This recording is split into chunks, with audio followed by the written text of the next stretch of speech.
यो हो बहसको साथमा कामना सेवा विकास बैंक, प्रगतिको आधार कामना सेवासँगको कारोबार। नेपाल टेलिकमको 4G नै पर्फेक्ट छ। नेपाल टेलिकम, राष्ट्रको सञ्चार। Garima Bikas bank, access to all. Vinayak Siddha college, committed for quality education. गर्वैदेखि बलियो भूगर्भ सिमेन्ट। AITM को perfection, admissions open, AITM Kumaltar.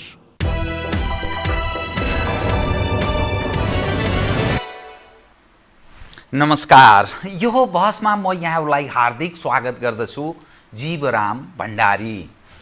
आज यहाँहरू सामुन्ने उपस्थित हुनुहुन्छ प्राध्यापक पी खरेल। उहाँ परराष्ट्र मामिलाका जानकार पत्रकार हुनुहुन्छ। झन्डै 4 दशक परराष्ट्र मामिलामै केन्द्रित रहेर उहाँले पत्रकारिता गर्नुभयो। द राइजिङ नेपालको सम्पादक, राजशासनको अध्यक्षको जिम्मेवारी पनि उहाँले सम्हाल्नुभयो र जति पनि प्रायः कलम चलाउनुभयो राजनीति र परराष्ट्र मामिलामै बढी केन्द्रित रहेर कलम चलाउनुभयो। उहाँसँग आज म परराष्ट्र मामिलामा केन्द्रित रहेर ताजा पछिल्लो अवस्थालाई केन्द्रमा राखेर विश्लेषणात्मक ढङ्गले कुराकानी गर्ने प्रयत्न गर्नेछु। सर्वप्रथम म उहाँलाई स्वागत गर्छु। स्वागत छ यहाँलाई। ताजा स्थितिबाट मैले सुरु गरेँ। नेपालको 62-63 को परिवर्तनको मैले मेरो शब्दमा भन्दा मूल नायक पुष्पकमल दाहाल प्रचण्डले हिजो एक कार्यक्रममा सार्वजनिक रूपमा के भन्नुभयो भने म ठ्याक्क त्यो विषय नै उठान गर्छु। 20औं-25औं वर्षदेखि हुर्काएको पालित पोषित र त्यो धारको नेतृत्वको रूपमा केपी ओलीलाई त्यो आशय लाक्षणिक के अर्थ छ भने भारतलाई लाक्षणिक ढङ्गले उहाँले त्यो रूपमा अर्थ लाग्ने गरेर त्यसरी बोल्नु भएको छ। केपी ओलीलाई यसरी प्रयोग गरेका छन्, यो परिवर्तनलाई समाप्त पार्न, ध्वंस पार्न त्यसको धारको नेतृत्वको रूपमा उनीहरूलाई प्रयोग भइरहेको छ, प्रयोग गरिराखेका छन्। त्यसकारण यो अहिले सारा स्थिति यो रूपमा उदाएको छ, यो रूपमा देखा परेको छ। पुष्पकमल दाहाल प्रचण्ड यो अहिलेको नेपालको बदलिएको राजनीतिक परिवर्तनको प्रमुख व्यक्ति। उहाँ यसो भन्नुहुन्छ, कतिपय मानिस नेपालको राजनीतिक परिवर्तनमा उनीहरूको विश्वास भारत र कतिपय पश्चिमा देशहरूको संयोजनको उपजको रूपमा बुझ्दछन्। भारतका जिम्मेवार व्यक्तिहरू नै पनि यो परिवर्तनका लागि हामीले निर्णायक महत्त्वपूर्ण भूमिका निर्वाह गरेको कुरा सार्वजनिक रूपमा उनीहरूले व्यक्त गरेको पनि सुनिएको देखिएको तस्विर। 10 वर्षे माओवादीको जनयुद्ध, त्यसमा छिमेकी देशको भरथेक सहयोग उतै रहेको यो स्थिति र यो पछिल्लो देखा परेको किचलो, नेपालको आन्तरिक राजनीतिक किचलो र खास गरी कम्युनिस्ट हौँ भन्ने उपर देखा परेको यो तनावको, राजनीतिक तनावको अवस्था, यससँग जोडेर हेर्दा पुष्पकमल दाहाल यो भन्ने अवस्थामा किन प्रवेश गर्नुभएको हुनसक्छ र यसलाई कुन अर्थमा नेपाली समाजका मानिसहरूले, नेपालीहरूले मूलत कसरी बुझ्नुपर्छ, मैले यहीँबाट सुरु गरेँ। कृपया। सर्पको खुट्टा सर्पले देख्छ भने जस्तै प्राय मूलधारका सबै दलहरूमा कुनै न कुनै ठुला नेताहरू भारतबाट पालित पोषित हुँदै आएका हुन् दशकौँदेखि। अब पुष्पकमल दाहाल आफै उनलाई चाहिँ अब यति निर्लज्जता उनले पालेका रहेछन् कि सार्वजनिक रूपमै नोइडामा म 8.5 वर्ष बसी भनेर भारतीय दर्शकहरूलाई उनले भनेकै हुन् आफू प्रधानमन्त्री नेपालको हुँदाखेरि। अब अहिले आएर यो भन्दाखेरि उनी अहिले चाहिँ मानसिक असन्तुलता आयो, त्यसबाट उनी छटपटाएका छन्। यो आक्षेप। अब मैले चाहिँ आक्षेप के भने भनेदेखि अब केपी ओलीलाई पनि भारतले सहयोग नगरे होइन।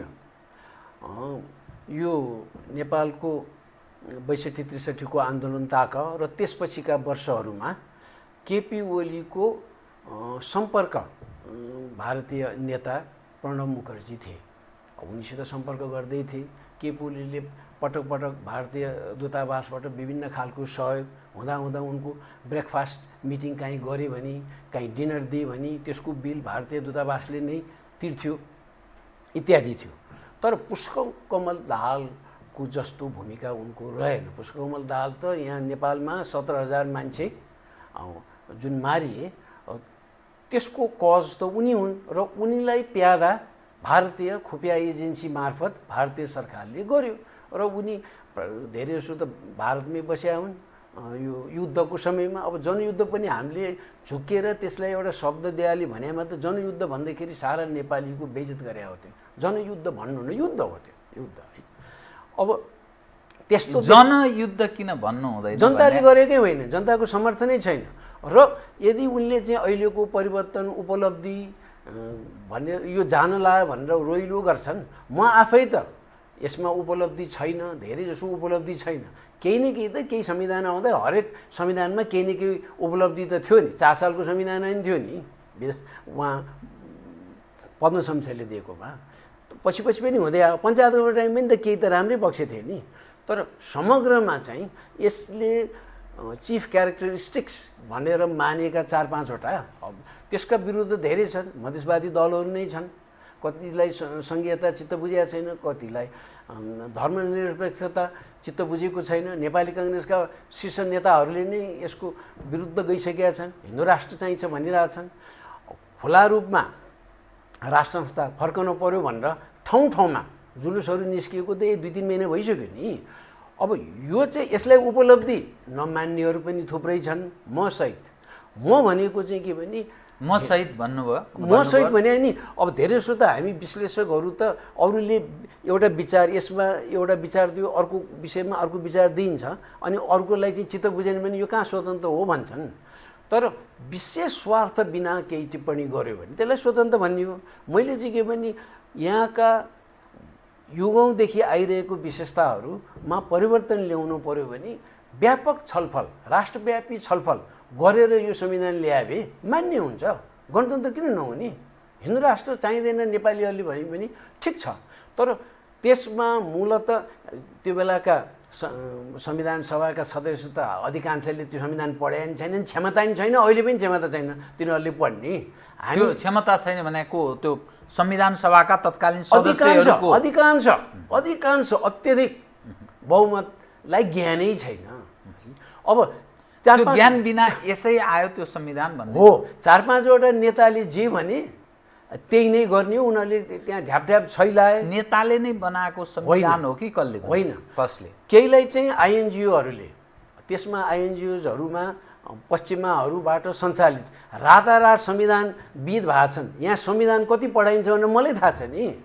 पोलिटिकल साइन्स त्यत्रो वर्ष पढिसकेपछि कतिवटा संविधान के पढाउँछन् भन्ने त हामीलाई थाहा छ। कोही म त विज्ञ भनेर त म स्थापित पनि छैन, हुँदा पनि होइन। तर यी विज्ञ भन्नेहरू जो छन्, कुनै प्राध्यापक बने, कुनै लयर बने, तिनीहरूलाई प्रयोग गरे हो। रातारात एनजिओ खोलाउन लाएर उनीहरूले जे भन्यो, उनीहरू त प्यादा बने हुन्, उनीहरूलाई जसले पैसा दिए त्यही अनुसार उनीहरूले बोले हुन्। अहिले कहाँ हराए थाहा छैन। यो संविधानको यो बुँदाहरू साह्रै राम्रो छ। यसमा हामीले यसलाई बचाउनुपर्छ भनेर ती विज्ञहरूले भन्दैनन्, लुकेर बसेका छन्। त्यसमा यो मैले भन्नैपर्छ, केही अधिवक्ताहरू पटक पटक संविधान सभा संसदमा आएका म हुँ भन्ने तिनीहरू पनि चाटुकार हुन्, अरूको प्यादा बनाए हुन् त्यसमा आएका। अब यी मध्ये सभामुखको भूमिका खेलेहरूमा पनि त्यो प्यादा बन्ने र चाटुकार हुनका लागि के चिजले त्यस्तो बनाउँछ? एउटा पढे लेखेको समाजमा स्थापित व्यक्तिहरू के त्यस्तो कमजोरी हुन्छ जसका कारण त्यो बाध्य हुन्छ? पहिला पैसै हो, त्यसपछि अरू किसिमको इन्सेन्टिभ। कसैलाई स्कलरसिप दिया हुन्छ, कसैलाई चाहिँ आफ्ना परिवारका सदस्यहरूलाई ग्रिन कार्ड दिया हुन्छ, पिआर दिया हुन्छ।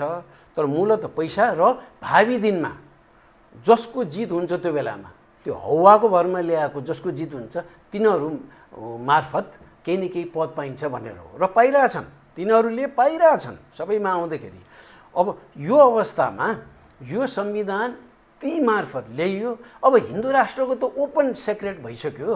गिरिजाप्रसाद कोइरालाले नै खोइ कसरी आयो हिन्दू राष्ट्र मलाई नि थाहा भएन भनेर भन्ने त्यो सुशील कोइरालाले भने हो। सुशील कोइरालाले भने हो धर्मनिरपेक्षता कसरी आयो मलाई नै थाहा भएन। सुशील कोइरालाले सार्वजनिकमै बोले। अनि अब त्यसरी भन्दाखेरि हाम्रो नेताले यो गलत कुरा गर्यो, यो भन्न नहुने हो भनेर काङ्ग्रेसका मै हुँ भन्ने बुद्धिजीवी भन्नेहरू उनीहरूले कहिले भनेन। के भने आयो यो त हामीले ल्यायो समेत भन्न सकेनन् उनीहरूले भन्दाखेरि यी सबै चाटुकार यो कारणले भने हो है।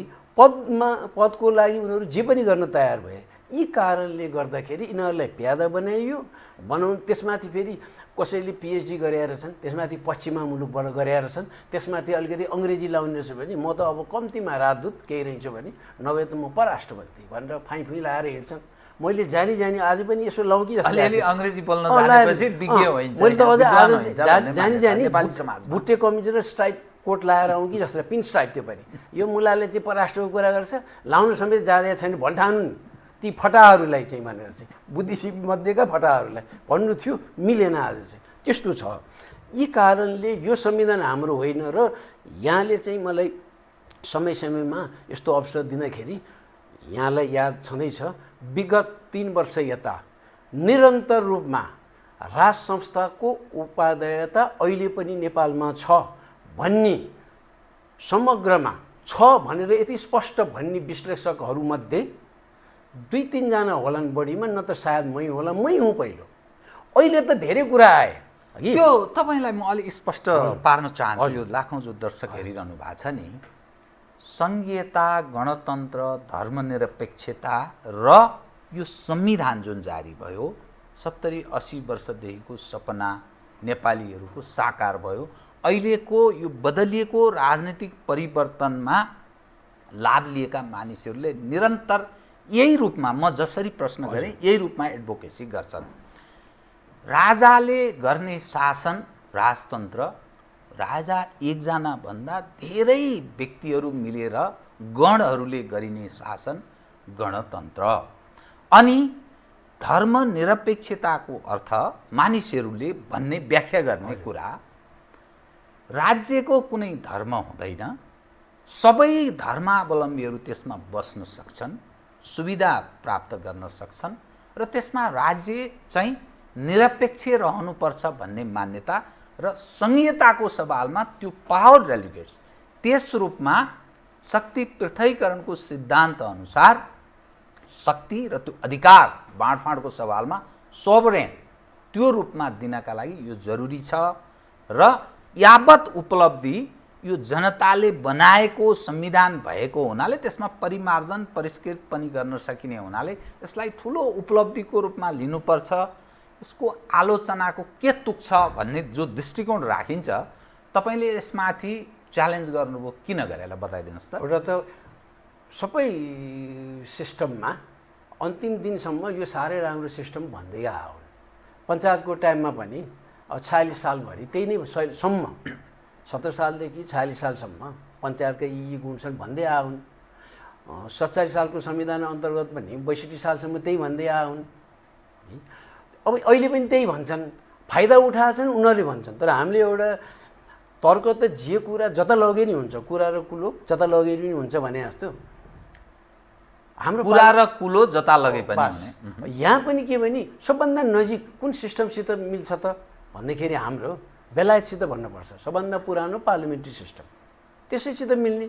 अब त्यहाँको राजा वा रानी को हुन् त? त्यहाँको राष्ट्र प्रमुख उनी एङ्ग्लिकन चर्चको चिफ हुन्, प्रमुख हुन्। उहाँ चाहिँ के हो त्यहाँ चाहिँ धर्मनिरपेक्षता छ त? छैन नि त। तर टलरेन्स छ बेलायतमा, निकै हदमा छ। निकै हदमा रेसिजम त छ भनेर अहिले त आइ छ, उनीहरूले लेखेका छन्। हामीले भने अब यसले के जाने थियो भन्थे, गोरछालाले भनेपछि पत्याउँछन्, उनीहरूले भनिरहेछन्, दिनदिनै म हेरिरहेको छु। त्यस कारणले त्यो उनीहरूले एउटा तर्क दिनलाई दिइन्छ। यहाँ नेपाल त्यो राष्ट्र हो जहाँ चाहिँ अत्यधिक मुस्लिम जनसमुदायले हिन्दू राष्ट्र हुनुपर्छ भनेका छन्। अब पोहोर साल त 1 लाख मुसलमानहरूले हिन्दू राष्ट्र हुनुपर्छ भनेका छन्। उनीहरूको के भने यहाँ टलरेन्स हुन्छ। सहिष्णुताको कारणले मुस्लिमहरूलाई पनि आनन्द साथ बस्न मिल्छ, हो अत्यधिक बहुमत त हिन्दूहरूकै छ, ओमकार परिवारकै छ भन्ने चाहिँ त्यो उनीहरूले जानेर उनीहरूले यो खोज्या हो। अब यसमा पश्चिमाहरू भने क्रिस्चियनहरू उनीहरू यसो हुनुहुन्न भने एउटा तर्क दिन्छन् कहाँ हुन्छ भनेर। दोस्रो कुरो समावेशिता पक्कै पनि अन्डरडगलाई पीडितलाई विशेष प्रावधान राखेर केही सेवा दिनै पर्छ। अनि समाजवाद भने नि त्यही हो, दिनी नै वेल्थको वा सुविधाको राम्रो डिस्ट्रिब्युसन होस् भने नै हो समाजवाद मुख्य चाहिँ। अब अमेरिकामा हेर्नुहोस् न, सबैभन्दा बढी माइनोरिटी ग्रुप्स अमेरिकामा छ, संसारबाट गएको छ, संसारका भाषा त्यहाँ बोलिन्छन्। त्यसरी खण्डीकरण भयो भने अमेरिकामा कतिवटा राज्य हो नि, कतिवटा भाषालाई नेसनल ल्याङ्ग्वेज भन्ने त किन भन्ने त? त्यहाँ हेर नि त, त्यहीँबाट यहाँ धेरैसो गुरु मानेको रिपब्लिकन कन्स्टिट्युसन सबैभन्दा पुरानो रिटर्न कन्स्टिट्युसन 1787मा अमेरिकामा लागू भएदेखि अहिलेसम्म उनीहरूकै हो भन्छन्, सबैभन्दा बढी एमेन्डमेन्ट भयो भन्छन्। त्यहाँ हेऱ्यो नत्र त विश्वका अधिकांश राष्ट्रहरूले धर्मनिरपेक्षता अपनाएका छैनन्, संविधान दिनीमा विभिन्न खालको दिएछन्। त्यसैले यो हाम्रो होइन। र अब यो यी किन ल्याइयो भने जातीयताको मुद्दा हाम्रो होइन भने कि यो सिस्टम जुन खालको एडप्ट गरियो त्यो हाम्रो होइन, हाम्रो होइन, हाम्रो न त अरूकै संविधान ठ्याक्कै ल्याए हुन्थ्यो नि, किन ल्याइएन? कहीँ पनि ल्याइँदैन। यो किन ल्याइएनन् भनेदेखि त्यहाँ लोकल एस्पिरेसन फरक हुन्छ, आकाङ्क्षा फरक हुन्छ, माग फरक हुन्छ, रिसोर्सेस फरक हुन्छ, बानी बेहोरा संस्कृति फरक हुन्छ भनेर छुट्टै ल्या हो। तर यहाँ लादियो अनि यस्तै कुरा गर्ने भए उनीहरूले। र मुख्य कुरा त यसमा त आम नेपालीहरूले महसुस गरिसके कि 62-63 को आन्दोलनमा उठ्दै नउठेका मुद्दाहरू त्यहाँ समावेश गरे भन्ने नै छ। यो किन धेरैले भन्छन् कि विभाजित गर्न लाग्यो नेपाली समाजलाई भन्या चाहिँ धेरैले सुनिन्छ, यस्तै तपाईँहरूको अन्तर्वार्तामा पनि त्यही देख्छु। तर किन विभाजित नेपाली समाज बनाउनु खोज्यो भन्ने चाहिँ त्यो प्रश्न प्राय अनुत्तरितै देखिन्छ। किन विभाजित गर्नु खोज्यो? फाइदा के त? फाइदा चाहिँ दुईटा छ। एउटा चीनका विरुद्ध यसो तास्न केही सकिन्छ कि खोसिन सकिन्छ कि भनेर। किन चीन विगत 20 वर्षदेखि यता निरन्तर रूपमा उसको इकोनोमी उकालो लागेको उनीहरूले बुझिसकेका थिए। नेपालीहरूले ढिलै भए पनि यो 10-12 वर्ष यता चाहिँ बुझ्न थाले नेपालीहरूले, केहीले मात्र अगाडिदेखि अब त यो हुन्छ है भनेर उसलाई। अनि तिब्बतमा जहिले पनि समस्या क्रिएट गर्न सक्यो भनेदेखि केही न केही अस्थिरताको वातावरण बन्न सक्छ अन्तत्वगत्वा। त्यहाँबाट सिन्जियाङ, चीनको सिन्जियाङ क्षेत्रमा मुस्लिम पपुलेसन धेरै छ अनि त्यहाँको पीडाबारे इत्यादि भनेर पश्चिमाहरूले मुद्दा उठाइरहेछन्। अरू राष्ट्रको धर्मको बारे उठाउँदैनन्, समाचार पनि गर्दैनन्। बीबीसीले होस्, रोइटर्सले होस्, एपीले होस्, एएफपीले उठाउँदैन। जस्तै नेपालमा यही मुद्दा छ नि त। यहाँ नेपाल त धर्मनिरपेक्षता भनिसक्यो, तैपनि कति पार्टी चाहिँ कति दलहरू चाहिँ हुनुहुन्न, यो त गलत रहेछ, हिन्दू राष्ट्रिय हुनु पर्यो भन्न थाले भनेर समाचार त हो नि। त्यसको समर्थन गरे पनि समर्थन नगरे पनि त्यो मुद्दै उठाउँदैन यिनीहरू। उनीहरूका प्रतिनिधिहरूले यहाँबाट पठायो भने झिकिदिन्छन्, नेपालीहरूले राखेका हुन्छ नि। एपी एएफपी रोइटर्सको त नेपाल स्थित नेपाली नै हुन्छ नि संवाददाता। उनीहरूले दिन सक्दैन, दिए पनि उहाँबाट फालिदिन्छन्, पटक पठायो भने यो काम लाग्दैन भनेर वार्निङ दिन्छन्। त्यसकारणले यो मुद्दा आजसम्म उठेको छैन। मुद्दा हो कि होइन मुख्य कुरा। किन यहाँलाई नेपाललाई आधार क्षेत्र बनाएर चीनलाई डिस्टर्ब गर्ने प्रयत्नमा पश्चिमा दोस्रो चाहिँ पुण्य कमाउने। उनीहरूको पुण्य कमाउने भने पुण्य उनीहरू पछिसम्म उहाँ चर्चिलको नाम कत्रो लिन्छन्। धर्म प्रचार त गर्नै पर्छ हामीले भन्थे, बार्बेरियन भन्थे पहिला, अहिले भन्न छोडे। 60 को आधा जति, दशकको आधादेखि भन्न छोडे। त यी जम्मै झन् नेपाल जस्तो त अब मूर्ति पूजा गर्ने, 33 कोटी देवता मान्ने, उनीहरूको मनमा त त्यो त घृणा छ उनीहरूको चाहिँ। अनि त्यो कारण नेपालको आफ्नोपन ध्वस्त बनाउन चाहन्छन्। तर के भने धर्म परिवर्तन गर्नलाई मुख्य कुरा ध्वस्त किनलाई? धर्म परिवर्तन 50 वर्ष लाग्ला, 100 वर्ष लाग्ला, 200 वर्ष लाग्ला, अनि फाइदा हुन्छ भन्ने उनीहरू। त्यो कारणले यी जम्मै प्रपञ्च मिलाएर पहिला के गर्ने भने खण्डीकरण गर्ने, विभाजित गर्ने, अनि प्रलोभन दिने, अनि हरेक किसिमको तर्क त मैले भनिहाल्ने, वकिल कहाँ जानुहोस् न, हरेक कुराको उसले मुद्दा एकजनाले त्यसको वादीकोतिर जान्छ, अर्को प्रतिवादी जान्छ। म यहाँसँग अलि अलग ढङ्गले म यो ताजा स्थितिसँग पनि जोड्छु कि म फेरि परराष्ट्र मामिलामै केन्द्रित रहन्छु, त्यसपछि फेरि यसमा आउँछु। नेपालको आन्तरिक राजनीतिमा पनि 12 बुँदे दिल्ली सहमति भयो नेपालको राजनीतिक परिवर्तनमा, दिल्लीमा भयो, जसमा कम्युनिस्ट हौँ भन्नेहरू, कम्युनिस्ट एउटा हतियार गोला बम बारुद लिएर हिँडेको पक्ष माओवादी, नेपालका कतिपय कम्युनिस्ट हौँ भन्नेहरू केहीले असहमति जनाएको पनि देखिन्छ त्यो 12 बुँदे उपर, र यहाँको आफूलाई प्रजातन्त्रको मसिहा ठान्ने काङ्ग्रेस, भारतीयहरूको संयोजनमा 12 बुँदे दिल्ली सहमति भयो। तत्पश्चात नेपालमा एक खाले परिवर्तन भयो। यो परिवर्तनको सन्दर्भसँगै नेपालको आन्तरिक राजनीतिमा विगत लामो समयदेखि क्रियाशील देखिने गरेर, जानिने गरेर, बुझिने गरेर नखुलेको चीन सिपथको नाममा यहाँको सत्तारूढ दल प्रधानमन्त्रीलाई समेत राखेर 5 तारे होटेलमा प्रशिक्षण कार्यक्रम आयोजना गर्यो।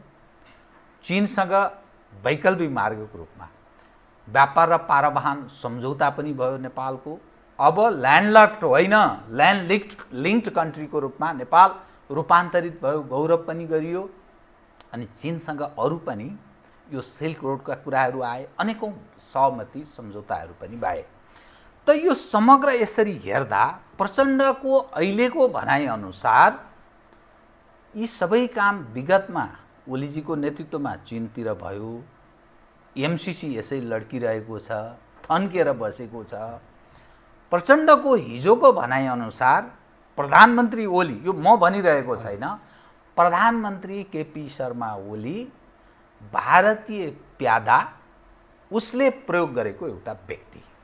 यसको अर्थ समग्रमा यो परिवर्तन जुन छ यसलाई समाप्त पार्न यो संविधानलाई अस्वीकार गर्ने बीजेपी नेतृत्वको सरकार ओलीलाई प्रयोग गरेर ध्वंस बनाउन लागि परेको छ। त्यो आक्रोश भाव पनि देखिन्थ्यो प्रचण्डजीको, त्यो व्यक्त गरेको बडी ल्याङ्ग्वेज हेर्दाखेरि। यो के अर्थ? प्रचण्ड स्थिर मनस्थितिका मान्छे नै होइनन्।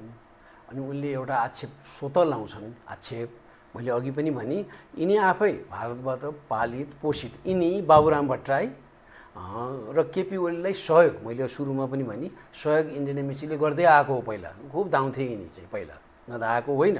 अब पछिल्लो समयमा नपाएपछि के भनौँ भन्दाखेरि यही भने उनले चाहिँ अब राष्ट्रियताको छवि बनाउनु, राष्ट्रियतामा विशेष ध्यान दिन्छन् केपी ओली भन्ने खालको छवि प्रधानमन्त्री केपी ओलीले बनाउनु प्रयास गरे हो। आम जनतामा भ्रम पनि होला, सही पनि होला।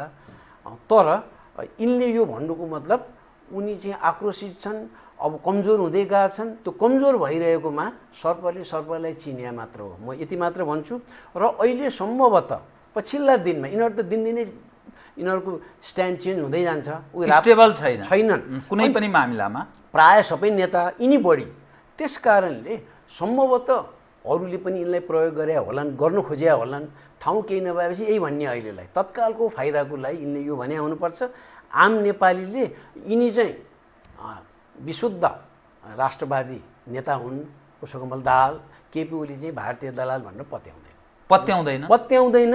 अनि आफू सत्तामा ल्याउनलाई जे पनि गर्छन्। पहिले हेर्नु न, केपी ओलीसित मिलेर संयुक्त सरकार बनायो होइन, तर किन रातारात उनी कङ्ग्रेससित मिले, भोलिपल्ट फेरि कसरी आए, फेरि उहाँ नेकपा बन्न गयो। अनि केपी ओलीको आफ्नै पनि हामीले एउटा के विचार गर्नुपर्छ भने, पुष्पकमल दाहाललाई गाली, उनलाई मात्र गाली गरेर हुँदैन, उनले गर्नै नहुने नेपाल राष्ट्र विरुद्ध उनी लागेकै हुन्। आन्दोलनलाई जनआन्दोलन भनेर, युद्धलाई जनयुद्ध भनेर 17,000 मान्छे मार्ने त्यो कज त मूल कज उनी हुन्, उनी प्यादा पनि हुन्। तर यो कुरा जम्मै जानिकन काँधमा बोकेर ल्याउन सफल को भयो भनेदेखि त केपी ओली पनि हुन्। यिनले पनि त माने नि, गिरिजाप्रसाद कोइराला यिनले माने हुन् है। गिरिजाप्रसाद कोइराला उहाँ 5चोटि प्रधानमन्त्री भए नि, 6चोटि प्रधानमन्त्री भए नि, राज्य कोषबाट पैसा खर्च गरेर फाउन्डेसन बनाएर उनलाई त्यसै राखे कसैले नि मान्दैन। अनि खेलाडी नै हो भने त सूर्यबहादुर थापा सबभन्दा ठुलो खेलाडी, किन राजा त्रिभुवनको टाइममा सल्लाहकार सभा त्यो बेलाको ट्रान्जिसनल पार्लियामेन्ट जस्तोको सदस्य थिए। महेन्द्रको टाइममा नि प्रधानमन्त्री भए, वीरेन्द्रको टाइममा नि भए, बहुदल व्यवस्था नि भए। काङ्ग्रेसले उहाँ त लिबरल उदारवादी महापञ्च उनीहरूले मन नपरे चाहिँ बिपीलाई झुन्डाउनुपर्छ भनेर यिनीहरूले भने हो भन्थे। अवसरवादी भए उनीहरू। अनि त्यसपछि राजा ज्ञानेन्द्र ले पनि यिनीहरूलाई नै प्रधानमन्त्री बनाएकै हो भने उनी ठुलो खेलाडी मानिन्छ। यस्ता खेलाडी भनेर स्किमिङ गर्ने कनिङ मान्छेहरू अनि पोलिटिकल डिसअनेस्टी भएका मान्छेहरूलाई हामीले ओहो भन्नुहुन्न। यस्ता खालका पोलिटिकल डिसअनेस्ट मानिसहरूलाई ओहो भन्नु हुनै हुन्न। त्यसमा शेरबहादेव पनि आउँछन्, यिनीहरू सबै आउँछन्, इन्क्लुडिङ माधव कुमार नेपाल। दुई ठाउँबाट चुनाव हारे मान्छे झ्यासल डोकाबाट आए। किन रे भने उनी संविधानविद हुन्। 47 सालको संविधान मसौदा तयार गर्ने समितिमा उनी पनि थिए। उनी ज्ञाता भनेर ल्याए झ्यासल ढोकाबाट। पछि त ज्ञाता स्याता के हो, ज्ञाता प्रधानमन्त्री बन्नतिर गए। यस्ता निर्लजहरूलाई पनि भन्ने। अनि यस्तो भन्नलाई आजका मितिसम्म स्पष्ट रूपमा भन्न नसक्ने हामी नालायक हौँ। यिनीहरू गरे, त्यसैले यिनीहरूबाट हुँदैन। यिनीहरू कसैबाट पनि नेपालको समुन्नति हुँदैन। यिनीहरू कसैबाट भन्नाले सबै प्रधानमन्त्री जो पटक पटक प्रधानमन्त्री भए, पटक पटक उप प्रधानमन्त्री भए, कमल थापा सहित के देखिन्छ। अब यिनीहरूबाट के पनि पाइँदैन। नयाँ अनुहार र पार्टीभित्र त्यहाँ अलिकति चेतना आओस्। राम्रो मान्छे नयाँ अनुहार हुँदैमा स्वतः राम्रो हुँदैन नि। फेरि राम्रो सक्षम हुने खाल भन्नु पऱ्यो। टेस्टेड भइसकेको छैन। त्यस्तोलाई बडो स्क्रुटिनी राम्रो गरेर ल्यायो भने हुनसक्ला।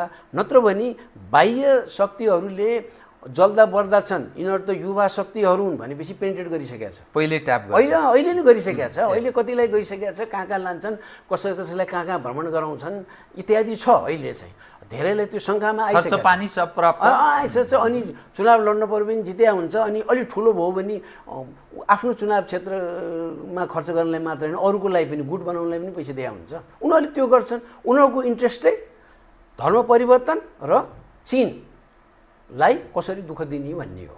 अब यहाँ अलिकति विरोधाभास जस्तो तपाईँको कुराबाट एकातर्फ भारतीयहरूको प्रभुत्व बढेको, अर्कोतर्फ चिनियाहरूलाई अहिलेको सत्तारूढ दलले भरमग्दुर प्रयोग गर्ने प्रयत्न गरेको या चीनसँग निकट रहेको। यसकारण अर्थ लाग्छ दुई कम्युनिस्ट पार्टीलाई एकीकृत गर्नमा चीनको निर्णायक अहम भूमिका रहेको कुरा मानिस त्यसरी बुझ्ने प्रयत्न गर्छन्। त्यो जगजाहेर जस्तो पनि छ। 5 तारे होटेलमा प्रशिक्षण पनि हुन्छ। अनि फेरि सामन्त गोयल आउँछन्, गुप्त वार्ता हुन्छ। भारतीयहरू को आउँछन्, अरू अनेक खाले सम्झौता सहमति गुप्त सहमति भएको कुरा पनि आउने गर्छ। कतिपय न्यायालयसँग सम्बन्धित विषयको पनि त्यो बाहिर सार्वजनिक ढङ्गले यसो भएको थियो, यसो भनिएको थियो, यो सब यसरी भएको है भन्ने विषय पनि आउँछ। यो समग्र हेर्दा अलिक विरोधाभास जस्तो अर्थ लाग्छ। होइन, हाम्रो नेताहरूको चरित्रै त्यस्तै भएर सबै दलमा बाह्य शक्तिहरूको पेनिट्रेसन छ। अनि नेपाल कम्युनिस्ट पार्टीमा पनि निकै पेनिट्रेसन छ। अब कृष्णबहादुर महराको स्वर शून्य होइन टेपमा पैसा मागे त हो नि त। अनि यहाँका चाहिँ इन्भेस्टिगेसन गर्ने एजेन्सीहरू सबै उनीहरू चाहिँ असक्षम, नम्र शब्दमा भने हामीलाई भाइ तपाईँको स्वर जस्तो आउनुहोस् त यहाँ, नभए भ्यान पठाइदिउँ भनेर भनिन्छन् म जस्तालाई चाहिँ। किन मेरो हैसियत छैन त्यो किसिमको चाहिँ।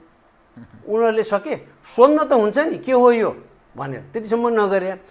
सबले पेनिट्रेट गर्न खोजेका छन् र एउटा चीनका विरुद्ध ठुलो राष्ट्र छ ओहो भनेर चीन जत्तिकै जस्तो गरेर वेस्टर्न मिडिया विशेष त अमेरिकन मिडियाले भारतलाई लिफ्ट दिइरहेछ मिडिया कभरेजमा। अब भारतकै अर्थविदहरूले भन्छन् चीनको दाँजोमा पुग्न अर्को 50 वर्षमा पनि सक्दैन भनेको छ। एकदम प्रगति हो भने पनि उसले त्यसरी प्रतिस्पर्धी एउटा क्रिएट गरिदिए हो मात्र हो। चीनलाई त अब ऊ इकोनोमिक महाशक्ति त वर्ल्ड ब्याङ्क IMFकै लेटेस्ट रिपोर्ट अनुसारै सन् 2028मा अरे 7 वर्षमा त नम्बर 1 इकोनोमी हो। हिजोसम्म भारतले त पैसा छर्छ भन्थे सबैले। अब त ऊ नम्बर 1 इकोनोमी उसले पैसा जति पनि छर्न सक्छ।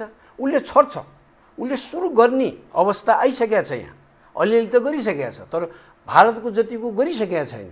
उसले भारतलाई बढी हेरेको छ। भारतले नेपालीहरूलाई उकासेर चीनका विरुद्ध लाग्यो भनेदेखि भारत टुक्याउँछ उसले। त्यहाँका वामपन्थी प्रयोग गर्छ, अहिले झन् सहिलो छ। किन त्यहाँ सिपिएम पनि सिपिआई पनि साह्रै कमजोर भनेका छन्। सिपिआईको त स्थिति पहिलेदेखि कमजोर हुँदै गएको थियो, सिपिएमको त विगत 10 वर्षदेखि यता त खतमै भयो। अनि नक्सलाइट उठाइन्छ उसले। भारतले नेपालका विरुद्ध जे हदखण्डा प्रयोग गर्यो त्यही हदखण्डा उसले प्रयोग गर्छ। पैसा छँदैछ अरूले गरे भन्छ। अनि ठुलोले त जे गरे पनि हुन्छ, ठुलोको त जे पनि हतियार भन्ने उखानै छ नि, उसले गर्छ। अनि त्यसबाट भारत सशङ्कित भएर उत्तर्सिन्छ पनि। तर भारतले ट्रेडिसनली नेपालका विभिन्न राजनैतिक समूहहरूमा पेनिट्रेट गरेकै हो 7 सालदेखि अहिलेसम्म। अनि एउटा के नबिर्स्यौँ भने नेपाली कङ्ग्रेसको पनि पहिला सशस्त्र आन्दोलन गर्दाखेरि त्यहाँ उसले चेक गर्न सक्थ्यो नि त, किन चेक गरेन? प्रयोग गर्नु खोजे हो, त्यो पक्कै हो। अब पछि बिपी आए, मेलमिलापको नारा दिएर आए। नारा आफैमा हेर्दाखेरि त बडो उपयुक्त टाइमली हो त्यो है। तर त्यसको पछाडि के भने अब उनी जहिले सोसलिस्ट इन्टरनेसनलको मेम्बर, नेपाल सुरुदेखि हो, नेपाली कङ्ग्रेस पनि हो। अनि उनीहरूको सपोर्टर हुन्छ भएन, जयप्रकाशहरू थिए, जयप्रकाश नारायणहरू। अनि उनी सधैँ उनीहरूको जयप्रकाश नारायण र त्यो उनको समूहको अनुयायी नि। अनि इन्दिरा गान्धीहरू त पुरा इमर्जेन्सी रुल लाएपछि 1977मा लाएपछि त के अरे 75मा त्यो लागू गरेपछि यिनीहरू त यहाँ जयप्रकाश नारायण सधैँ जेलबाट अनेक किसिमको स्टेटमेन्ट दिइरहेछन्, यिनीहरूलाई यहाँ किन राखिरहने भन्ने भयो। दोस्रो कुरो चाहिँ सञ्जय गान्धी चाहिँ नेपाललाई विशेष स्नेह गर्ने हो, एकदम गर्ने। अनि त्यो कारणले पनि उनीहरू नबसे हुन्छ नेपालमा। यिनीहरू यहाँ आएर काङ्ग्रेस विरुद्ध लाग्ने, जयप्रकाश नारायण नजिक हुने भनेर यिनीहरू गइदिए हुन्थ्यो भन्ने। जयप्रकाश नारायणका सहयोगको रूपमा काङ्ग्रेसीहरू प्रयोग भएको देखिन्छ। त्यो नजिक भए उनीहरू भनेर हो। अनि त्यसपछि राजीव गान्धी यिनीहरू चाहिँ हो सपोर्ट त 1977मा जब आम चुनाव हो, जनता पार्टीले जित्यो, ध्वस्त भयो, काङ्ग्रेस आए। त्यो बेलामा इन्दिरा गान्धीलाई केही दिन जेल पनि राखे, पछि अदालतले त छुटाइदियो। तर हरेक किसिमको मुद्दा लाएको थियो। उनलाई अप्ठ्यारो होला भनेर राजा वीरेन्द्र र राजा ज्ञानेन्द्र र राजा ज्ञानेन्द्र त पछि राजा भए, त्यो बेला त अधिराजकुमार भए, ज्ञानेन्द्र र धीरेन्द्र तिनैजना दाजुभाइ बसेर विशेष त ज्ञानेन्द्र र राजा वीरेन्द्र दुईजनाको निष्कर्ष अनुसार निम्ता पठाएको। निम्ता भनेको तपाईँ नेपाल बस्न सक्नुहोस् परिवार, बिपीलाई होइन, इन्दिरा गान्धी र उनका दुईटा छोरा बुहारीहरूलाई। किनभने त्यहाँको परिस्थिति प्रतिकूल भयो। 1977मा जनता पार्टी आयो, इन्दिरा गान्धीलाई थुन्यो पनि, बल्ल बल्ल अदालतले छोडिदियो। त्यहाँ त 50औं मुद्दा लाएको थियो, सञ्जय गान्धीलाई पनि यिनलाई पनि। अनि राजीव गान्धीहरू चाहिँ फ्यामिलीमा रिसाए अरे, यसरी लाग्नै हुँदैन थियो हामी राजनीतिमा भनेर रिसाए। अनि नेपालको निम्तो आएपछि उनी चाहिँ ब्याग सबै झोला तुम्बा तयार गरे उनले जाउँ भनेर। अनि सोनिया गान्धी पनि तयार। खालि सञ्जय गान्धीले नै के भन्यो भने हामी यहाँबाट गयो भने अब out of sight out of mind भने जस्तो, हामी गयो भने बिर्सिन्छन्, हामी नजाउँ, यो सहौँ भनेपछि उनीहरू नयाँ दिल्लीबाट पर फार्म हाउसमा बसे। पछि फेरि दिल्ली आए, किन 6-8 महिनासम्म कोही पनि भेट्न आएनछन्। यसको अर्थ मेनुका गान्धीको पति सञ्जय गान्धी त्यो फार साइटेड रहेछन् भन्ने अर्थ लाग्छ यस हिसाबले। यो हो। अनि पछि गएर नेपालमा सबैभन्दा लामो नाकाबन्दी लगाएको, सबैभन्दा गाह्रो भएको र यो नेपाली काङ्ग्रेसले पनि सहयोग नगरेको, यी वामपन्थी दलहरूले पनि सहयोग नगरेको, नाकाबन्दीमा गौरव गरेको, खुसी 13 महिनाको है।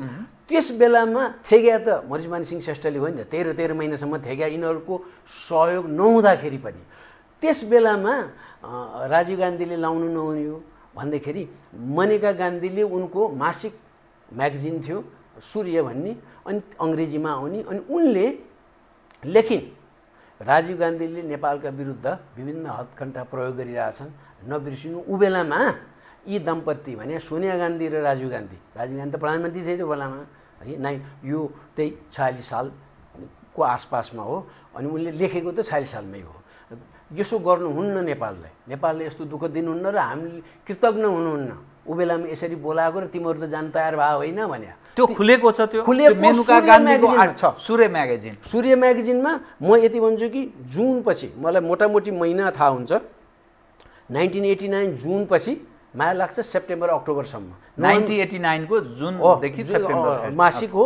किन त्यसपछि त चुनाव घोषणा गरे, नोभेम्बर 22, 24, 26मा चुनाव भयो, राजीव गान्धी हारे।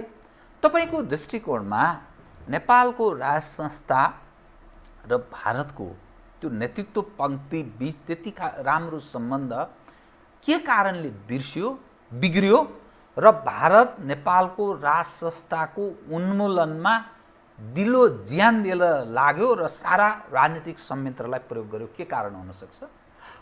पहिला चाहिँ उनीहरू नेहरूको टाइमदेखि नै हामी त विशाल भारत, यो क्षेत्र नै पुरा दक्षिण एसिया भारत अन्तर्गतै हुनुपर्ने, अखण्ड भारत जुन बिजेपीले अहिले त्यो कुरा लिइरहेछ त्यस्तो हुनुपर्ने भन्ने उनीहरूको त्यस खालको कलुषित महत्त्वाकांक्षा।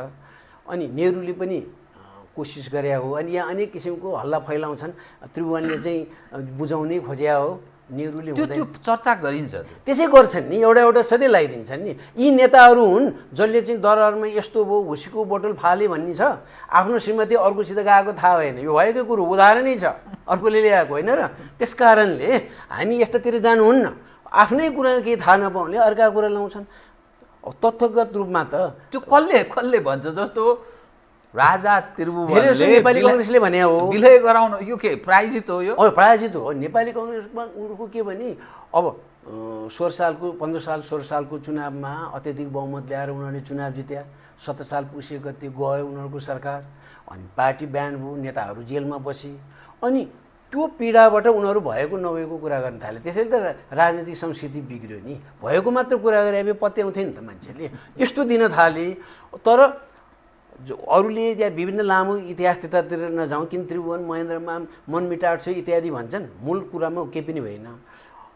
महेन्द्रहरूले नै हुन्न भने हैदराबाद हाउसमा त राजा महेन्द्रलाई पनि साक्षी राखेका थिए पहिला, पछि यिनले विरोध गर्छन् भनेर उनलाई छुट्टै राखेर त्रिभुवनलाई मात्र राखेर के भन्यो भनेदेखि तपाईँ चाहिँ नेपालको किन भारतकै राजा बनौँ न, हामी चाहिँ के अरे राष्ट्रपति बनौँ न भने उनले, भारतकै नै राष्ट्रपति। यो कसले प्रस्ताव गरे? वल्लभभाइ पटेल, सरदार वल्लभभाइ पटेल। तर नेहरूको सहमतिमा त्यो भनिएको हो। त्यो भन्दाखेरि त्रिभुवनले यो हुँदैन भने यो हुँदैन यसो, अनि त्यहाँ पछि उनले त्यसपछि यसो उनले बाहना केही गरेर के भयो, सायद म एकछिन उता वासरुममा जानु भन्ने थियो कि म चुरोट खाएर आउँछु भने के भनेको थियो उनी जानु, हुन त अघिल्तिर चुरोट खान सक्थे उनीहरू, जवाना पनि थियो, उनीहरूलाई एलाउड पनि थियो। अनि पछि चाहिँ होइन, उनीहरूले प्रेस गरेपछि म सल्लाह गर्छु मेरो परिवारसँग भने, महेन्द्रले तुर्दैन यस्तो उनीहरूले कहाँबाट हुने, यसो हुने कुरै आएन भने मैले नि त्यही भनेछन्। महेन्द्रले यो कुरा पछि कहीँ यो डकुमेन्ट भएको छ? यो अब नेपालमा डकुमेन्ट नराख्ने ठाउँ पर्यो। अब हामी नेपाली भने चाहिँ अब मरेपछि पनि चिनासहित खोला बगाइदिनु पर्यो, त्यही कारणले डकुमेन्टेसन नहुने भयो। धेरै कुरा छैन नि त, बिपीले भनेको कति कुरा वा अरू नेताहरूले भनेको कुरा नि त डकुमेन्टेड छैन नि त, कति कुरा त्यस्तो भएन। अनि कति कुरा चाहिँ उनीहरूलाई आँटा आउँदैन थियो नि। अहिले पनि पुष्पकमल दाहाललाई भारतले यसो गरेछ भन्ने हिम्मत छैन नि त, हामीलाई छ। अनि तेरो चाहिँ के भारतको उहाँले अहिले पनि नाम लिनु भएन, ओलीमाथि आक्षेप लगाउँदा पनि खुलेर भारतले नाम लाचाडी रूपमा यसरी प्यादा बनाएको, यसरी यो परिवर्तन स्वा बनाउन लागि पर्या भनेर उहाँ लाचार भएर हो। मेरो त केही नभए नि भोलिका दिनमा आएर भारतको राजदूत भन्ने मेरो हुनसक्छ नि त। उसले एग्रिमेन्ट मान्दैन नि भारतले मैले मेरो नाम पठाएँ भने, म त तयार छु, मेरो लागि त्यही हैसियत हो अरे, तर किनभने पठाउँदैन भन्ने मलाई थाहा छ भनेर। त्यस कारणले त के कारणले नेपालको राज संस्थासँग उनीहरूको सम्बन्ध बिग्रियो? यत्रो उदारता, यत्रो एक खाले विशेष सम्बन्ध पनि रहेछ, के भएर बिग्रियो यो? होइन, उसले चाहिँ एउटा त हेप्न खोज्छ यो सानो मुलुक, यो जम्मै एउटाले सिक्किमलाई पनि, भुटानलाई पनि, नेपाललाई पनि एकै उहाँ बास्केटमा राखेर भारतमा गाड्नुपर्छ भन्ने पहिलेदेखि हो। नेहरूले चाहिँ एउटा इन्टरनेसनल इमेज दिनेखेरि एकैचोटि हस्तक्षेप गरेर नदेखियोस् र भर्खर नेपालमा प्रजातन्त्र आएको झन् त्यसमाथि लिइदियो भने त आपत पर्छ। पटेल र नेहरूको अलिक फरक दृष्टिकोण थियो नेपालको थियो, तर समग्रमा ग्रेजुअली लिने भन्ने थियो उनलाई चाहिँ, नेहरूलाई। अनि यो नबिर्स्यौँ, मातृका प्रसाद कोइरालाको किताबमा त्यो फोटोकपी नै छ, ओरिजिनल कपीको फोटोकपी नै छ। त्यसको एनेक्स त झन्डै किताबको आधा कन्टेन्ट त त्यसैमा छ। अनि नेहरूले त्यहाँ 2-3वटा चिठी नै छ, एउटा चिठी। अनि एउटा चिठीमा चाहिँ पटक पटक मैले पहिल्यैदेखि सुझाव दिँदै आएको, तपाईँले चाहिँ उपयुक्त रेस्पोन्सै गर्नु भएको छैन, त्यहाँ सुरक्षा र परराष्ट्र हामी हेरिदिन्छौँ। उनीहरूको भनाइ के भनेदेखि भारतीयहरूको प्रस्ताव दूतावास अन्त किन राख्नुपर्छ र भनेर वीरेन्द्रको टाइममा पनि भनेको थिएँ। अब न्युयोर्कमा पनि हाम्रै भइहाल्छ, हाम्रोले हेरिदिन्छ, वासिङटनमा पनि हेरिदिन्छ, जताततै हेरिदिन्छ, तपाईँहरूको रिसोर्सेस कम छ, किन त्यसरी दुःख गर्ने भने। अब अनि पछि गएर महेन्द्रले त किन मान्थे, सुरुदेखि गइहाल्यो। अनि उनले पनि मानेनन् राजा वीरेन्द्रले। अनि राजा वीरेन्द्रले चाहिँ इन्दिरा गान्धीको पछिल्लोचोटि उनको हत्या हुने केही समय अघि राजा वीरेन्द्र दिल्ली भ्रमणमा जाँदाखेरि यो प्रस्ताव कडाइका साथ राखी। उनको टोनै ठिक थिएन। त्यो टोन ठिक नभएकोले राजा ज्ञानेन्द्र जुरुक्क भित्र गएको 10 मिनट पनि राजा वीरेन्द्र भित्र गएको 10 मिनट पनि नलाग्दै बाहिर आएर एकदम रातो अनुहार पारेर रातो कान पारेर आए।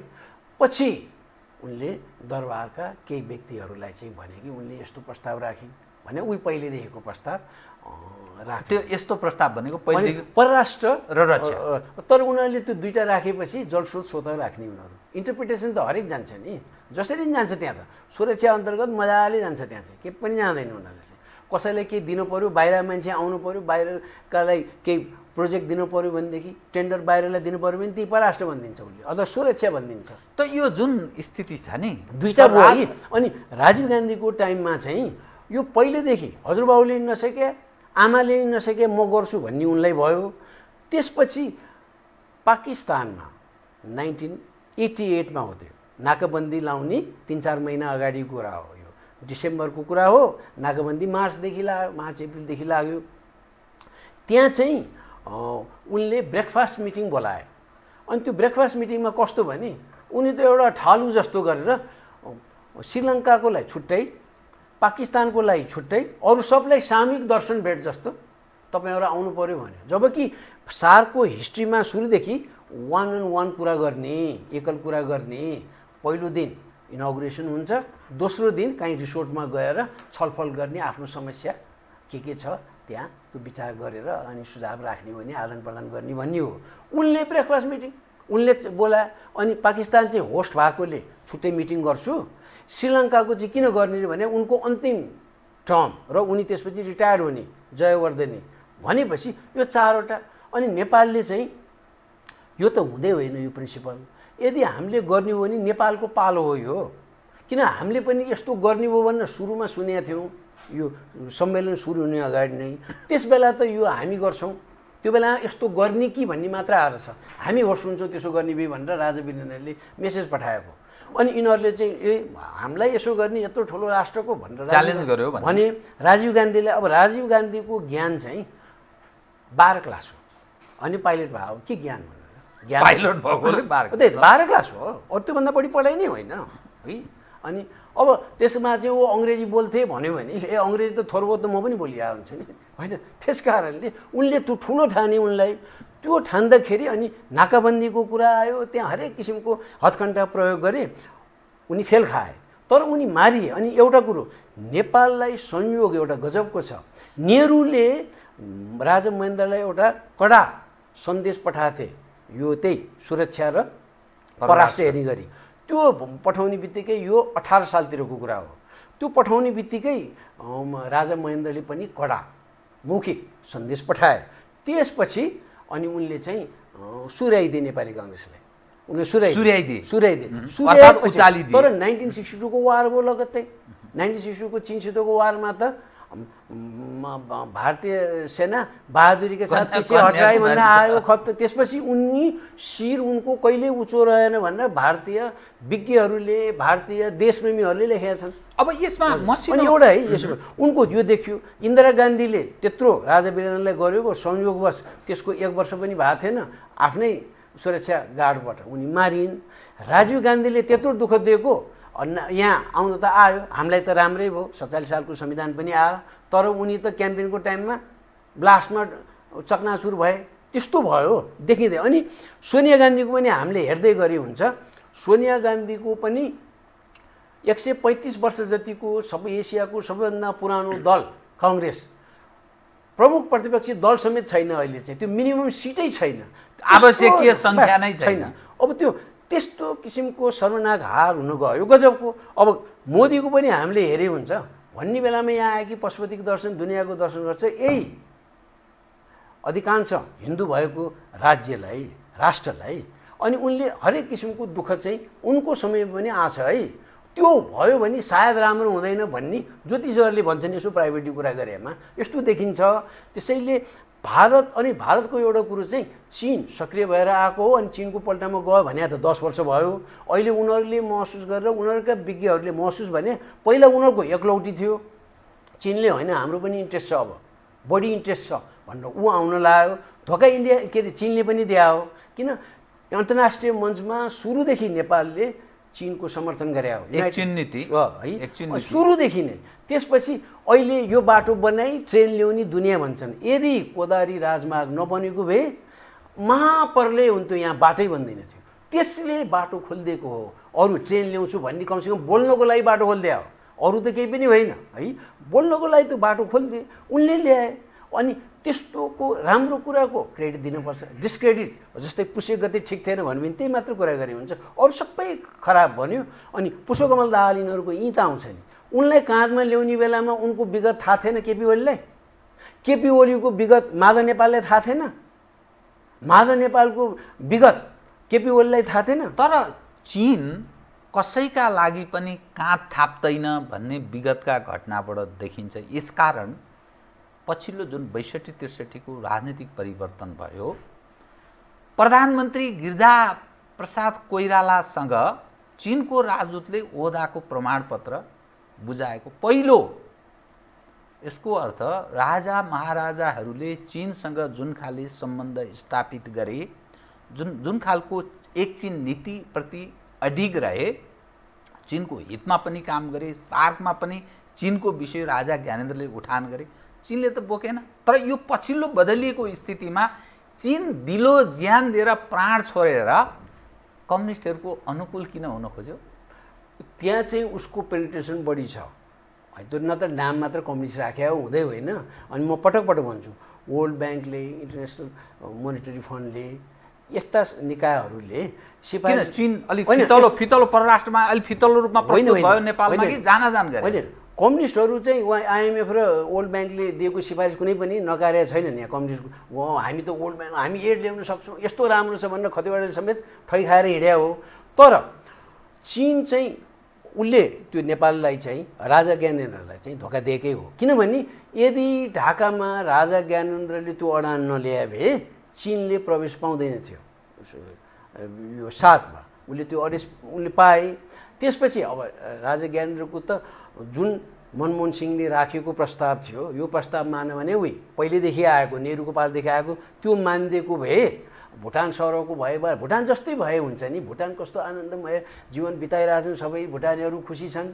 उहाँ चाहिँ जलस्रोतले धेरै उनीहरूलाई फाइदा छ भने इन्डियाले उहाँ जलस्रोत बनाइरहेछ त्यो मिटर कसले प्रयोग गर्ने पनि कलकत्तामै छ फेरि। उसैले तिम्रो यति मात्रै ल्याऊ भनेर उसैले भन्छ कति खर्च गर्नु कति बिजुली खर्च गर्नु उसले भन्छ। उनले नमानेको कारणले हो है। अब यो अडान पछि हिस्ट्रीमा चाहिँ के हुन्छ भने यो चाहिँ राम्रो थियो यिनी राष्ट्रवादी राजा भन्ने हुन्छ। अब विरोधको टाइममा त राजा ज्ञानेन्द्रलाई कति उहाँ यो त ठुलो महाराक्षस जस्तो अनुहार बनाए त अहिले उहाँ पुष्पकमललाई कस्तो बनाएका छन् केपीले कस्तो बनाएका छन् पुष्पकमल दाहालले केपी ओलीलाई के बनाउनु खोजेका छन्। यहाँ त जम्मै समय बलवान रहेछ। बलवान म तपाईसँग 3वटा विषय एकैचोटि सोधौँ जस्तो लाग्यो मलाई समय धेर भएन कि। राजा ज्ञानेन्द्र पूर्व राजा भन्नु पर्ला भलै राजा पूर्व हुँदैन राजा भन्दिदा हुन्छ पूर्व किन फुदा त्यो किन यसो जोडी राख्ने पनि भन्ने विषय पनि फुर्का किन जोड्नु पनि भन्छन् कतिपय मानिस। राजा घुमि पनि रहेका छन् दार्जिलिङतिर घुम्या सुनिन्छ कहिले सिलगढीतिर घुमेको 1 नम्बर 2 अहिले जुन खालको नेपालको आन्तरिक राजनीतिमा जुन खालको टसल छ एकले अर्कालाई दलाल भन्ने र को कसका हुन् भन्ने नेपालको राजनीतिक नेतृत्व पंक्ति नछुटिएको बुझि नसक्नुको त्यो रिसर्चरहरूका लागि चाहिँ राम्रो एउटा स्थलको रूपमा नेपाल विकास पनि भएको छ। यो स्थिति उपर जुन खालको परिवर्तनमा भारतले र पश्चिमाहरूले अहम भूमिका निभाए भारतलाई के फाइदा भयो पश्चिमाहरूलाई के फाइदा भयो एउटा समात्यो माछा अर्कोतिर उम्किन्छ, अर्कोलाई समात्यो अर्कोतिर उम्किन्छ। हिजोको भन्दा आजको तस्बिर त्यो अलिक फरक पनि देखिएको छ।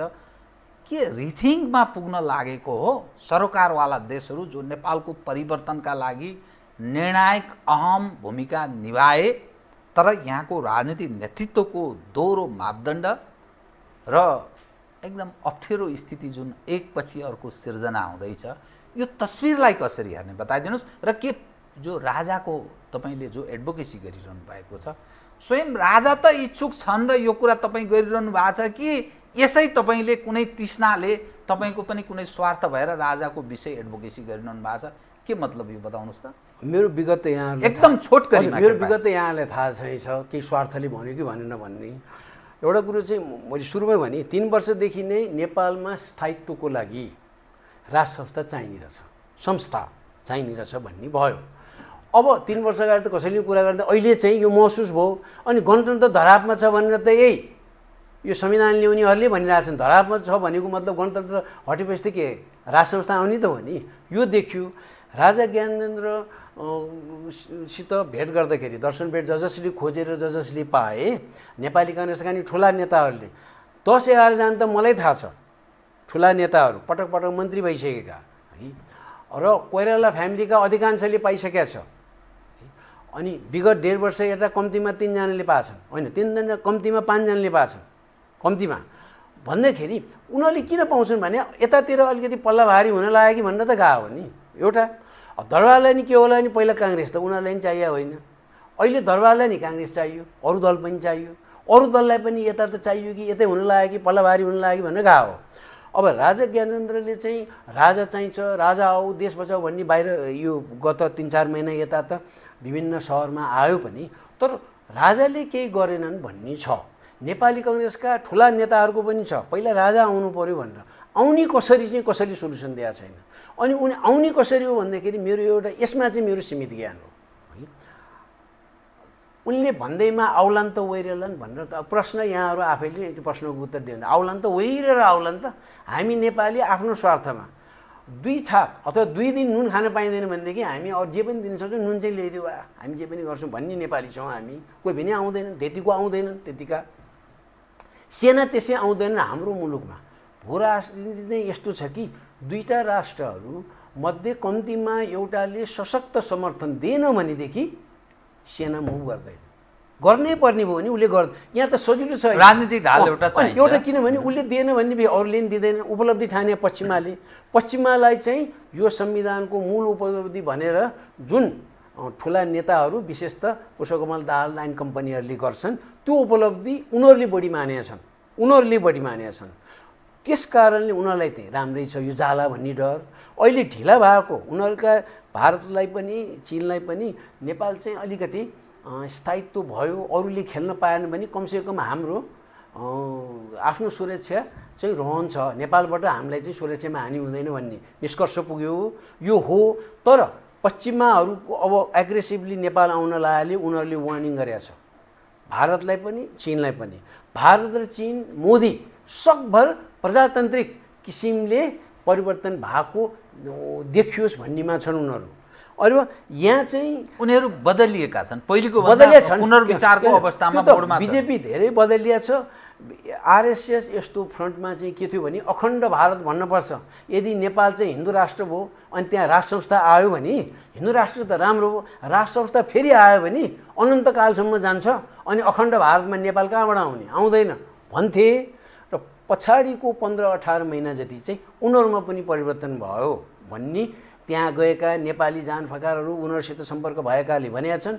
चीनलाई चाहिँ उसले विश्वसनीयता अन्तबाट नै गुमायो। पर्यो भने नेपालले यत्रो गरेको, एउटा सानो नेपाल विश्वसनीय पनि नभएको, चारैतिर ख्याङख्याङ गरिरहेको त्यस्ता मुलुकको राजाले त्यसरी अडान लिएर ढाकामा सहयोग गरेको, त्यहाँ मात्र गरेको होइन, चीनलाई प्रवेश साथमा गराएको मात्र होइन कि मनमोहन सिंहसित त्यत्रो उनले रिजेक्ट गरेको। र आजसम्म पनि राजा ज्ञानेन्द्रलाई चाहिँ एउटा चाहिँ के चेतना भएको छ भने यत्तिकैमा यही अवस्थामा कम्प्रोमाइज अरूसित गर्ने भयो त म 15 वर्ष अगाडि नै 12 वर्ष अगाडि नै हुन्थेँ नि। अहिले किन यसरी कम्प्रोमाइज गर्ने? उनी चाहिँ आधारभूत तत्त्वहरू जसले राष्ट्रियता चाहिँ सजग बनाउँछ त्यस कुरामा चाहिँ कम्प्रोमाइज उनी नगर्ने। उनले भारतीयहरूलाई एउटा मोदी आइसकेपछि नि भनिसकेका छन्, एउटा सन्देश पठाएका छन् उनीहरूले प्रतिनिधि पठाउनु के नि इन्डियाको सुरक्षा अन्तर्राष्ट्रिय मञ्चमा डिफेन्ड गर्नलाई र नेपालको राष्ट्रियतामा आँच नआउने गरी हामी समर्थन गर्छौँ भने हो। त्यो चाहिँ भनेको यो स्पष्ट छ। यो चाहिँ नेपालीहरू केहीलाई थाहा छ। यो उनले भने हो, यति भने योबाट भएन भने नभए यतिको वर्ष त म होइन, भयो भने भएन, मेरो परिवारको कोही पनि नभए नहुन् भन्नेमा उनी छन्। अरू चाहिँ आइदिए हुन्थ्यो, पैसा खर्च गरे हुन्थ्यो भन्ने हो। कतिलाई त्यो महत्त्वाकांक्षा पनि छ, अनि त्यो महत्त्वाकांक्षा पूर्ति नहोला भनेर अनि इख्याउने दङ्ग्याउने हुन्छन्। त्यस किसिमले बन्दैनन्। यदि इख्याएर दङ्ग्याएर आयो भने धरापमा पर्छन्। कोही त्यहाँ घुसपेट के छ भने उनी आयो भने सदाको लागि आउट हुन्छन्, उनी सदाको लागि भन्ने छन्। उनले त फुकी हिँड्ने छ। स्पष्ट रूपमा को चाहिँ आउला भन्ने हेरौँ न त, कुन चाहिँ मान्छे आउला र स्ट्रङ समर्थन नभइकन त आउने कुरै हुँदैन। त म कार्यक्रमको ठिक अन्त्यमा आएँ कि त यो अहिलेको राजनीतिक अवस्था तरल छ, यथास्थितिमा चाहिँ रहँदैन, कुनै न कुनै ढङ्गले एउटा नयाँ अवस्थामा नेपालको राजनीति प्रवेश गर्छ भन्ने अर्थमा लिउँ। र चीनको भूमिका, चीन अलि व्यापारी, अलि स्वार्थी र पछिल्लो सन्दर्भमा ऊ अलि चिप्लिँदै गएको छ नेपालको सवाल उप भन्ने अर्थ पनि लाग्यो होइन त?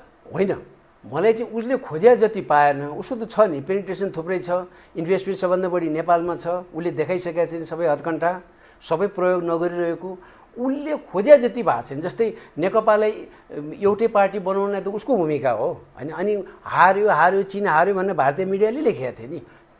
केही क्षणिक उसको सेटब्याक भए पनि ऊ त लङ टर्म हेर्छ। पश्चिमाहरू विशेष त अमेरिकालीहरूले नै र हेनरी किसिन्जरले भने भने उनीहरू त 100 वर्षपछिको कुरा हेर्छन् भनेर। आधा मिनटमा एउटा जवाफ दिनुहोस् त नेपालको सन्दर्भमा जुन खालको पेनिट्रेसन छ अन्तर्राष्ट्रिय शक्तिहरूको, जासुसहरूको, हरेक राजनैतिक दलमा वर्चस्व छ, अनि नेपालको यो जुन राज्यको संयन्त्र छ यो चाहिँ लठुवाहरूको कब्जामा छ। किन त्यो मौन किन? त्यसले एउटा राज्यमा यस्तो आपराधिक जत्ता जो कब्जा गरेर बसेको छ, नेपालको सारा खुफियाको काम गर्छ, रिपोर्टिङ गर्छ, देशको सारा ध्वंस बनाइरहेछ, त्यो संयन्त्र किन केही गर्न सक्दैन? किन लाचार थियो? यो त के भने त्यही स्वार्थले जित्यो। न्यायालयमा होस् कि सुरक्षाकर्मीमा होस् कि प्रहरीहरूकै आइजिपी कस्ता देखिए। कोही उहाँ किडन्याप गरेर शैलीमा ल्याउनलाई उहाँ पूर्व आइजिपी नै गएको देखियो। त्यसपछि आर्मीमा पनि त देखियो नि, उहाँ माओवादीसित लडिरहेछन्। को त पेनिट्रेसन गरिसकेका रहेछन्। कोही सांसद बन्ने भनेर खुट्टा उचालेर आइरहेको थिए, कोही आर्मी चिफ हुन्छु भनेर खुट्टा उचाले, सबै देखियो नि त। यस्तो फाइदा अनि बाहिरले लिने भए यो लिनेमा मैले भने नि, तर यो हुँदैन। विश्वसनीय यिनीहरू छैनन्। पश्चिममा पनि आउने भयो भनेर भारत र चीन दुवै चिन्तित छन्। अनि भारत नेपालबाट सुरु गरेर पछि नर्थ इन्डिया र नर्थ इस्ट एसियामा फेरि नर्थ इस्ट इन्डियामा असर पर्ला भनेर उनीहरू डराइरहेछन्। अनि उनीहरूले पनि पुनर्विचार गरेका छन्। त्यही सन्दर्भमा विभिन्नले भेट्यामा भारतीयहरू यहाँ का केही प्रतिनिधिहरू भन्ने छ र केही पश्चिममा प्रतिनिधिहरू भन्ने छ। 4-5 हप्ता अगाडि राजा ज्ञानेन्द्रसित काठमाडौँमा भेट भयो भन्ने सुन्नमा आएको छ। किन भयो भने झापाबाट यहाँ किन आएको भन्दाखेरि त केही विशेष कार्यक्रम केही पनि छैन। कसैले वेडिङ भने, कसैले बर्थडे इत्यादि भने, त्यो केही पनि होइन। त्यो उनी ब्याङ्ककमा त सोरसात गरे मान्छे, आफूलाई जरुरी परेको बेलामा पराएर यसको आएकै थिएन। त्यसपछि काठमाडौँको जाडो छल्न दमक गएको। दमकबाट छल्नलाई फेरि दार्जिलिङ किन गएको भन्ने त बङ्गालमा भारतीय एउटा स्टेसन छ, एउटा एजेन्सी छ, एजेन्सीको कार्यालय छ। त्यहाँ चाहिँ विदेशी विशिष्ट प्रतिनिधिहरू, व्यक्तित्वहरूसँग विस्तृत रूपमा छलफल गर्न पर्यो भने त्यहाँ राखिन्छ। राजा ज्ञानेन्द्र त्यहीँ गएका छन्, हालसालै गएको हो। त्यो जाँदाखेरि अनि मान्छेले अनेक किसिमको त अनुमान त लाउने नै भए, लाउने नै। त्यो महत्त्वपूर्ण हुनसक्छ। एउटा के भने यो चाहिँ छलफल, एउटा कुरो केही चेन्जेसमा इन्फर्मेसन, भारतको इन्ट्रेस्ट के, नेपालको के, नेपालमा के हुँदैछ भन्नु सुरु गर्छन् उनीहरूले। नेपालमा लियो भन्न त सक्दैन उनलाई, उनले त देखाइसकेका छन्, उनले अडान त ल्याएका छन्। यदि अनि हामीले एउटा नबिर्स्यौँ कि नेताहरू यति आफ्नो स्वार्थको लागि विदेशी दलाल भन्न अर्कोलाई हच्किँदैनन् र दलाल बन्न पनि हच्किँदैनन्। यो इतिहास हामीले थाहा पाउँदै राजा ज्ञानेन्द्रले त अडान ल्यायो हो नि त। अनि उनले यदि आजका मितिमा पनि म तिमीले भने गरिदिन्छु भनेर जस्टिफाई त अनेक किसिमले गर्न सकिन्छ। अनि सबै किसिमले उनले गर्ने भने अहिले पनि उनी भोलि नै राजा बन्छन् र भुटानको राजा जस्तै नेपालीहरूलाई डन्डी देखाएर मजाले एब्सोल्युट मोनार्क हुन सक्छन्। अर्को त प्रोटेक्टोरेट जस्तै हुन्छन्, त्यो जहिले पनि हुन सक्छन्। भन्दाखेरि नेपालीहरूले परिवर्तन खोजेको छ।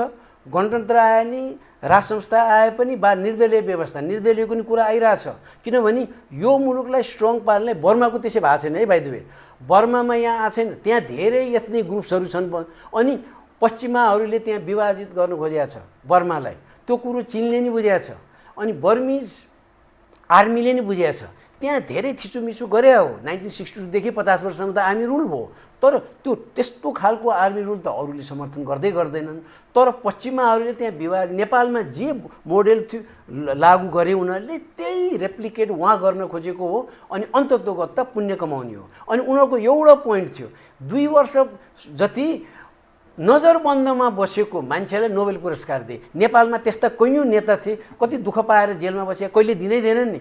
पुण्य त्यहाँबाट चाँडो कमाइन्छ भने चाहिँ आङ सान सू जी उनी क्रिस्चियन हुन्, त्यस मार्फत अन्ततोगत्वा फाइदा होला, 100 वर्षमा होला, 150 वर्षमा होला भनेर गरे हो। हस्, धन्यवाद छ यहाँलाई। मेरो पनि धन्यवाद, अवसर फेरि एकपटक दिनुभयो, धन्यवाद। आदरणीय दर्शकवृन्द, उहाँ हुनुहुन्थ्यो पी खरेल, प्राध्यापक हुनुहुन्छ उहाँ, वरिष्ठ पत्रकार, समसामयिक विषयलाई खास गरी परराष्ट्र मामिलामा नेपाल सन्दर्भसँग जोडेर गरिएको कुराकानी। म सहित मेरो सम्पूर्ण युनिटलाई कार्यक्रमबाट बिदा दिनुहोस्, तर यो हो टेलिभिजन, हेर्दै रहनुहोला। नमस्कार।